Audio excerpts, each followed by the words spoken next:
नमस्कार, ज्योतिष रेसिपी मराठीमध्ये तुमचं स्वागत करते। चायनीज ठेल्यावर मिळते तशी एक चिल्ली घरी कशी बनवायची ते देखील अगदी सोप्या पद्धतीने एक वेळा ही रेसिपी घरी बनवली तर माझी खात्री आहे परत परत तुम्ही एक चिल्ली ही रेसिपी नक्की बनवाल आणि मुलांना तर प्रचंड आवडेल। चला तर मग रेसिपीला सुरुवात करूया। सगळ्यात पहिले इथे मी 4 अंडे बॉईल करून घेतलेले आहेत। तुम्हाला जेवढ्या अंड्याची एक चिल्ली बनवायची असेल तेवढे अंडे बॉईल करून घ्यायचे आणि त्याचे जी साल आहेत ती काढून घेतली। आता बॉईल अंड्यांना अशा प्रकारे मधोमध कट द्यायचा आणि अंड्याचे 4 भाग करून घ्यायचे आहे। तुम्ही एका अंड्याचे 2 स्लाइस केले तरीही चालेल, तुम्हाला जसं आवडेल त्यानुसार तुम्ही करू शकता। शिवाय तुम्हाला जर अंड्यामधला येलो पार्ट आवडत नसेल तर तो काढून टाकला तरीही चालेल। तर अशा प्रकारे इथे मी सगळे अंडे कट करून घेतलेले आहे। आता एका बाउलमध्ये आपल्याला 3 चमचे कॉर्नफ्लॉवर घ्यायचं आहे, त्याचबरोबर 3 चमचे मैदा घ्यायचा आहे। त्याचबरोबर आपल्याला इथे चवीनुसार थोडंसं मीठ घ्यायचं आहे आणि अगदी थोडंसं आपल्याला इथे काळी मिरी पावडर घ्यायची आहे आणि अर्धा चमचा आपल्याला इथे शेजवान सॉस घ्यायचा आहे। त्याचबरोबर आता आपल्याला एक अंड घेऊन त्याला थोडंसं मधोमध फोडायचं आहे अशा प्रकारे आणि यामध्ये आपल्याला थोडंसं एग व्हाईट टाकायचं आहे। यामुळे जेव्हा आपण अंड्याला कट केलेल्या अंड्याला कोटिंग करून जेव्हा ते तळू तर ते कढईमध्ये फुटतील नाही। तुम्हाला जर आवडत नसेल तर तुम्ही स्किप केलं तरीही चालेल। थोडंसं पाणी टाकून आपल्याला अशा प्रकारे हे मिक्स करून घ्यायचं आहे। तर इथे मी अशा प्रकारे मिक्स केल्यावर परत त्याच्यामध्ये आपल्याला थोडंसं पाणी ॲड करायचं आहे। हे जे मिश्रण आहे हे अगदी पातळ नको किंवा खूपच घट्ट देखील नको। मी व्हिडिओमध्ये दाखवते अशा पद्धतीने तुम्ही बॅटर तयार करून घ्यायचं। बस असंच बॅटर आपल्याला इथे रेडी हवंय। आता इथे मी अगदी थोडासा फूड कलर टाकते, हा टोटली ऑप्शनल आहे। फूड कलर ऐवजी तुम्ही बीटरूटला मिक्सर पॉटमध्ये बारीक करून त्याचं जे पाणी आहे गाळून घेतलेलं तर त्याने हे भिजवू शकता, म्हणजे अगदी हेल्दी रेसिपी होईल। पण माझ्याकडे बीटरूट नव्हतं त्यामुळे मी इथे फूड कलर वापरलेला आहे।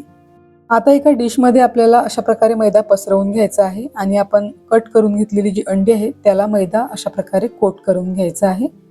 यामुळे काय होतं, अंडी जी आहे ही अगदी सॉफ्ट असतात, तर मैदा त्याला कोट केल्यामुळे बॅटर जे आहे ते त्याला छान व्यवस्थित कोट होतं। तर सगळ्या अंड्याला इथे आपण मैदा लावून घेतलेला आहे। आता आपण तयार केलेल्या बॅटरमध्ये कोट केलेल्या अंड्याचे एक एक पीस ॲड करायचं आहे आणि चमच्याने अशा प्रकारे त्यावरती पूर्ण हे बॅटर कोट करून घ्यायचं आहे। याच पद्धतीने एक एक पीस आपल्याला या बॅटरमध्ये ॲड करून मग ते काढून एका डिशमध्ये पूर्ण आपण रेडी करून घ्यायचे आणि त्यानंतर याला फ्राय करायचं। इथे पूर्ण पीसेसला कोट करून घेतलेलं आहे। आता याला आपल्याला डीप फ्राय करायचं आहे। त्याकरता एका कढईमध्ये थोडंसं तेल घ्यायचं आहे। तेल आपल्याला मीडियम फ्लेमवरती गरम करून घ्यायचं आहे। आता आपल्याला सगळेच पीसेस डीप फ्राय करून घ्यायचे आहे तेलामध्ये। गॅसचा फ्लेम आपल्याला मीडियम टू हाय ठेवायचा आहे, लो फ्लेमवरती आपल्याला हे फ्राय करायचे नाही आहे। लो फ्लेमवर जर अंडी तळली तर त्याला कोट केलेलं बॅटर जे आहे हे तेलामध्ये पसरू शकतं, त्यामुळे अंडी तळताना आपल्याला गॅसचा फ्लेम मीडियम टू हायच ठेवायचा आहे। आणि 1 मिनिटानंतर आपल्याला अंडी परतवायची आहे। टाकल्यावर लगेचच आपल्याला त्याला परतवायचं नाही आहे। अंडी तळताना बऱ्याचदा ती फुटू शकतात, त्यामुळे अशा प्रकारे मध्ये झाकण ठेवायचं आणि मध्ये मध्ये परतून घ्यायचं आणि अगदी छान असा गोल्डन ब्राऊन कलर आला की आपल्याला हे अंडी काढून घ्यायची आहे। अशाच प्रकारे सगळे पीसेस आपल्याला तेलामध्ये डीप फ्राय करून घ्यायचे आहेत। इथे मी एक पीस डीप फ्राय करण्याकरता खूप जास्त तेलाचा वापर केलेला नाही आहे, कारण मग एवढ्या मोठ्या तेलाचं काय करायचं असा प्रश्न आपल्याला पडू शकतो। त्यामुळे थोडंसंच तेल वापरायचं आणि मग हे जे डीप फ्राय केलेलं तेल असतं याच तेलामध्ये आपण इथे उरलेली आपली जी एक चिली आहे ती बनवू शकतो आणि आपलं तेलही वेस्ट जात नाही। आता इथे मी सगळेच एक पीस फ्राय करून घेतले आहे। फ्राय करून झाल्यावर परत एकदा आपल्याला या तेलामध्ये याला ॲड करायचं आहे। आपल्याला हे पीसेस क्रंची करून घ्यायचे आहेत, थोडेसे कुरकुरीत व्हायला हवेत, नाहीतर ते अगदी सॉफ्ट लागतात। त्यामुळे अशा प्रकारे परत एक वेळा तेलामध्ये टाकले की त्याच्यावरची जी कोटिंग आहे ती छान अशी क्रंची तयार होते। कॉर्नफ्लॉवर आणि मैदा आपण इथे वापरलेला आहे, त्यामुळे जेव्हा आपण सुरुवातीला हे एक पीस तळतो तेव्हा ते थोडे सॉफ्ट होतात, मात्र परत अशा प्रकारे तेलामध्ये तळून घेतल्यामुळे एक पीस छान कुरकुरीत होतात। आता इथे मी सगळेच एक पीस तळून घेतलेले आहेत परत एकदा आणि एक पीसचा मी तुम्हाला इथे आवाज ऐकवते। बस अशा प्रकारे कुरकुरीत झाले की समजून घ्यायचं की आपले एक पीस छान फ्राय करून झाले आहेत। आता त्याच कढईमधलं सगळं तेल काढून अगदी अर्धी पडी तेल मी यामध्ये राहू दिलेलं आहे। गॅसचा फ्लेम फुल करून आपल्याला इथे 2 चमचे बारीक चिरलेला लसूण घालायचा आहे। लसूण परतून घ्यायचा। लसूण परतून झाला की यामध्ये आपल्याला 1 चमचा बारीक चिरलेलं अद्रक घालायचं आहे। त्याचबरोबर 1 हिरवी मिरचीचे काप, परतून घ्यायचं आणि लगेचच त्रिकोणी आकारामध्ये कापलेली शिमला मिरची आणि त्याचबरोबर त्रिकोणी आकारामध्ये कापलेला कांदा आपल्याला इथे ऍड करून परतून घ्यायचा आहे फुल फ्लेम वरती। आता इथे आपल्याला अर्धी वाटी पाणी ऍड करायचं आहे। इथे मी ड्राय एक चिली बनवते आहे। तुम्हाला जर थोडीशी सुपी आवडत असेल तर तुम्ही थोडंसं 1 वाटी पाणी जास्त ऍड करू शकता। आता यामध्ये आपल्याला सॉसेस ऍड करायचे आहेत। तर इथे मी 1 चमचा सोया सॉस, 1 चमचा व्हिनेगर, 1 चमचा टोमॅटो सॉस, त्याचबरोबर 1 चमचा शेजवान सॉस आणि इथे मी अर्धा चमचा काळी मिरी पावडर घेतली आहे आणि अगदी चिमटीभर मी इथे अजिनोमोटो घेतलेला आहे। अजिनोमोटो टोटली ऑप्शनल आहे, स्किप करू शकता। आता हे सगळे सॉसेस मिक्स करून घ्यायचे आहे।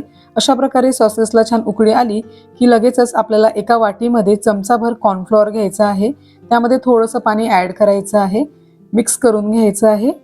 कॉर्नफ्लॉवरमुळे छान अशी एक बाइंडिंग येते, त्यामुळे इथे आपण कॉर्नफ्लॉवरचा वापर करायचा आहे। आता हे कॉर्नफ्लॉवर या फोडणीमध्ये ऍड करून मिक्स करून घ्यायचं आहे। आता मी इथे अगदी चिमटीभर असा फूड कलर यूज करते, हे टोटली ऑप्शनल आहे। फूड कलर ऐवजी तुम्ही इथे बीटरूटचं पाणी देखील यूज करू शकता। इथे परत मी थोडंसं पाणी ऍड केलेलं आहे। तुम्हाला जर वाटलं की मसाला खूपच ड्राय होतोय तर तुम्ही थोडंसं पाणी इथे ऍड करू शकता आणि लगेचच आपण फ्राय केलेले एक पीस इथे ऍड करायचे आहे। चवीनुसार थोडंसं मीठ ऍड करायचं आहे आणि मिक्स करून घ्यायचं आहे। सगळ्या सॉसेसमध्ये मीठ असतंच, त्यामुळे खूप जास्त मीठ इथे ऍड करायचं नाही आहे। आता फुल गॅसवरती 2 मिनिटे परतून घ्यायचं आणि इथे आपली एक चिली तयार आहे। बऱ्याच मुलांना अंडी खायला नाही आवडत, अंड्याचा स्मेल येतो, तर त्यामुळे तुम्ही अशा पद्धतीने एक चिली बनवून मुलांना देऊ शकता। याच्यामध्ये तुम्ही भाज्या देखील ऍड करू शकता तुम्हाला जर आवडत असतील तर, आणि अगदी हेल्दी रेसिपी अशी तयार होते। इथे मी फूड कलर आणि अजिनोमोटोचा वापर याकरिता केलाय। जर तुम्हाला घरगुती ऑर्डर घ्यायची असेल तर तुम्ही अशा पद्धतीने तुम्ही बनवू शकता। एक पीस तुम्हाला इथे मी कट करून दाखवते, ज्यामुळे तुम्हाला कळेल की याच्यावरची जी लेअर आहे ही देखील अगदी पातळ आहे। तर मग रेसिपी आवडली असल्यास रेसिपीला लाईक करा आणि माझ्या अशाच रेसिपी बघण्याकरता माझ्या ज्योतिष रेसिपी या चॅनलला सबस्क्राईब करा आणि व्हिडिओ जास्तीत जास्त शेअर करा। रेसिपी बघण्याकरता धन्यवाद।